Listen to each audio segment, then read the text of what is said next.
দর্শক বন্ধু, আজকের একটা কথা আপনাদের সঙ্গে শেয়ার না করে আর পারলাম না। কথাটা খুবই বাস্তবসম্মত একটা কথা। কথাটার মিনিং বুঝতে হবে, কথাটার মানে বুঝতে হবে, তাহলেই আপনার জীবন হয়ে যাবে অনেক দূর বা সুদূর প্রসারী। আমরা মানুষ বড়ই আজব প্রাণী। ডুবে গেলে যদি কেউ ডুবে যাই আমরা জলকেই দোষ দিই।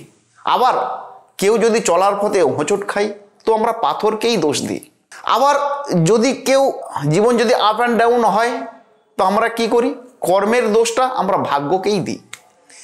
কিন্তু নিজের ভুলটা আমরা কোনো দিনই নিজের চোখে দেখতে পাই না। তারই কারণে আমাদের পিছিয়ে যাওয়া। যেদিন আমরা নিজেদের ভুল নিজেরা বুঝতে পারবো বা বোঝার চেষ্টা করব, সেদিনই আমাদের জীবনে চলে আসবে সফলতা।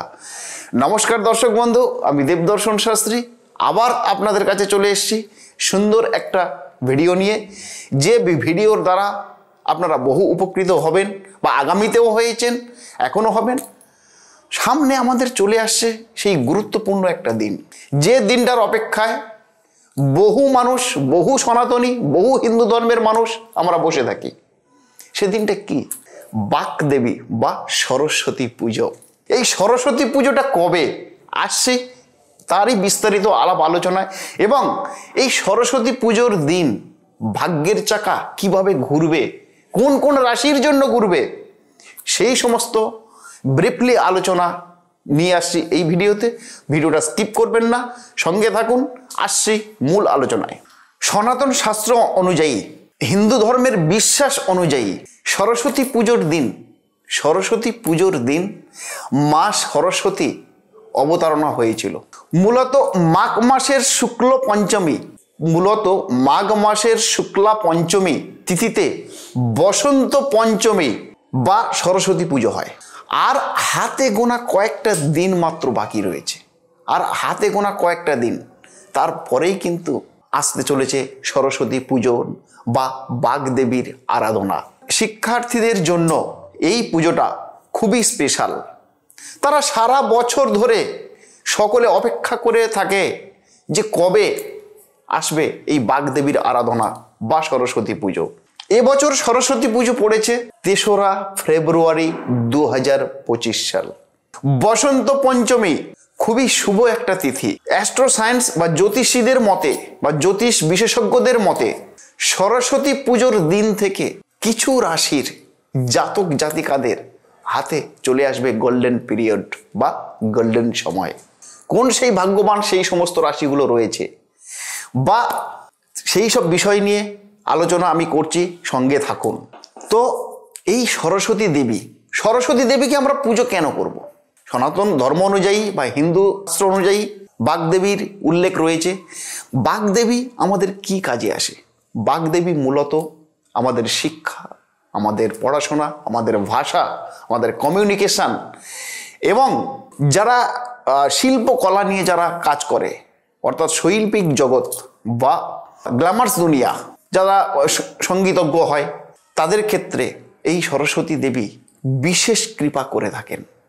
আর কোন প্রসেসে আপনি সরস্বতী দেবীকে পুজো করবেন, কোন প্রসেসে পুজো করলে বাগদেবী সন্তুষ্ট হবে এবং সেই বাগদেবীর কৃপাতে আপনার সন্তানটা ধনধান্যে বা পড়াশোনায় অত্যন্ত পারদর্শী হবে। যারা এতদিন যাবৎ চিন্তা করছেন বা অপেক্ষা করছেন যে আমার এই সন্তানটা পড়াশোনা ঠিকঠাক করছে না, যার জন্য আপনারা চিন্তিত হয়ে গেছেন, কেউ পেরেশান হয়ে গেছেন, কেউ দুশ্চিন্তাগ্রস্ত হয়ে গেছেন যে আমার সন্তানটার বুঝি আর পড়াশোনা হবে না, এর জন্য কি করণীয় আমাদের? তো আপনাদের সামনে আসছে সেই বিশেষ দিন, এই সরস্বতী পুজোর দিন। যদি কোনো সুদক্ষ অ্যাস্ট্রোলজারকে দিয়ে আপনারা সরস্বতী কবচ অথবা নীল সরস্বতী কবচ, এই দুটো জিনিস যদি আপনারা আপনাদের সন্তানদের জন্য তৈরি করে নিতে পারেন, তো আপনার যে সন্তানটা বারংবার অকৃতকার্য করছে, সফল হচ্ছে না, বা যে সন্তানটা আপনাদের পড়াশোনা করছে না, সেই সন্তান অবশ্যম্ভাবী পড়াশোনায় সুফল লাভ করবে এবং পড়াশোনায় খুব ভালো রেজাল্ট করবে। তো এই দিনটার অপেক্ষায় বহু মানুষ অপেক্ষা করে থাকে। আর দেরি না করে যদি আপনার বাড়িতে যদি আপনার সন্তান থেকে থাকে, আপনার বাড়িতে যদি আপনার সন্তান পড়াশোনা না করে, তাহলে আমি পেরেন্টসদের উদ্দেশ্যে বলছি অবশ্যই আপনারা কোনো সুদক্ষ অ্যাস্ট্রোলজারের সঙ্গে যোগাযোগ করুন, যে কিনা তার সঠিক বিচার, সঠিক চিন্তার মাধ্যম দিয়ে আপনাদের এই নীল সরস্বতী কবচ বা সরস্বতী কবচ সঠিকভাবে যদি তৈরি করতে পারে, অবশ্যম্ভাবী আপনার সন্তান কৃতকার্য হতে বাধ্য। এবার আমি আসছি রাশি সাপেক্ষে কোন কোন রাশি এই সরস্বতী পুজোর দিন থেকে খুব ভালো র্যাঙ্কিং করতে চলেছে। একটি রাশি হলো বৃষ রাশি।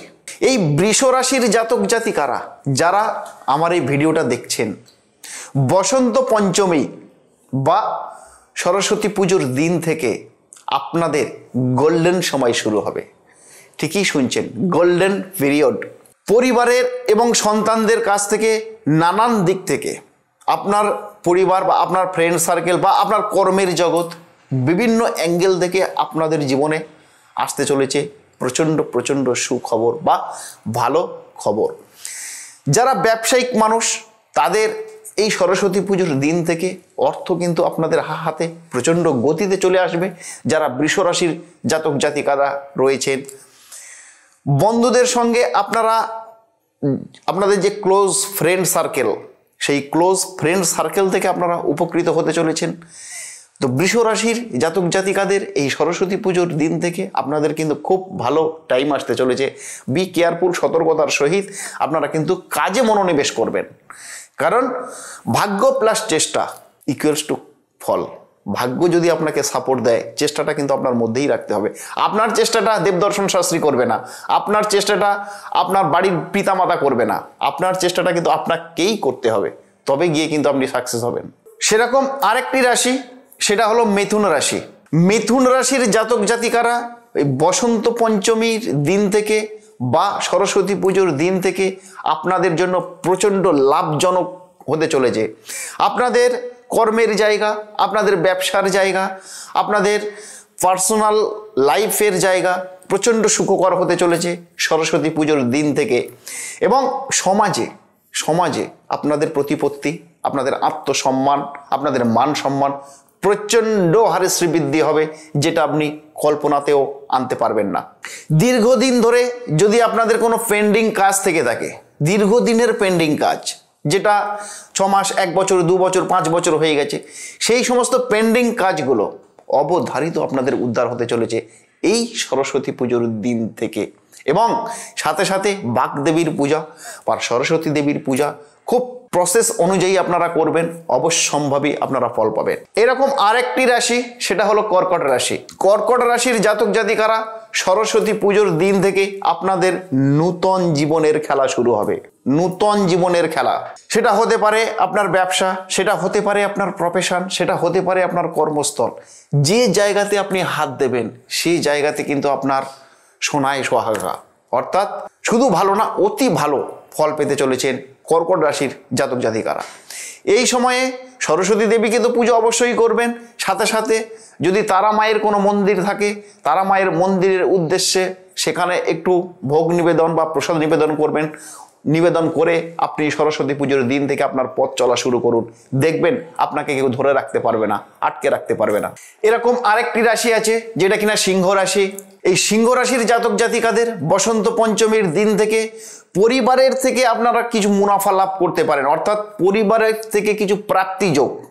সেটা হতে পারে আপনার পৈতৃক সম্পত্তি, সেটা হতে পারে আপনার শ্বশুরবাড়ির সম্পত্তি, বা সেটা হতে পারে আপনার কোনো ঠাকুর দাদার সম্পত্তি, অর্থাৎ পৈতৃক কোনো সম্পত্তি আপনাদের হাতে আসার সম্ভাবনা লক্ষ্য করা যাচ্ছে।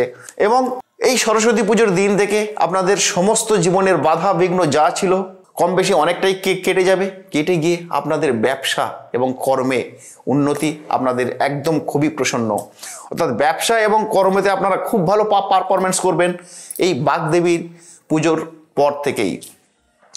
এরকম আরেকটি রাশি, সেটা হলো বৃশ্চিক রাশি। বৃশ্চিক রাশির জাতক জাতিকারা আপনাদের সরস্বতী পুজোর দিন থেকে বা বসন্ত পঞ্চমী থেকে শিক্ষাক্ষেত্রে আপনাদের মধ্যে একটা প্রতিযোগিতামূলক রেজাল্ট আপনারা পেতে চলেছেন শিক্ষার ক্ষেত্রে। যারা পড়াশোনা নিয়ে, যারা এডুকেশন নিয়ে বহু দূর এগোতে চাইছেন বা এডুকেশন নিয়ে অনেক ভালো পারফরমেন্স করছেন, তাদের ক্ষেত্রে শিক্ষার ক্ষেত্রে আপনাদের একটা খুব ভালো অপরচুনিটি বা সুযোগ আপনাদের জীবনে আসতে চলেছে। এবং কেরিয়ারের ক্ষেত্রে কেরিয়ারের জায়গাটা আপনাদের কিন্তু প্রচণ্ড স্ট্রং হয়ে যাবে। বৃশ্চিক রাশির জাতক জাতিকারা যারা ব্যবসা করেন, ব্যবসায়িক বন্ধু যারা রয়েছেন, সেই ব্যবসায়িক বন্ধুরা, বৃশ্চিক রাশির যারা ব্যবসায়িক বন্ধু রয়েছেন, তারা নূতন নূতন ইনভেস্টমেন্ট করতে পারবেন, নূতন নূতন কাজ আপনারা শুরু করতে পারবেন এই সরস্বতী পুজোর দিন থেকে। এরকম আরেকটি রাশি আছে, সেটা হলো মকর রাশি।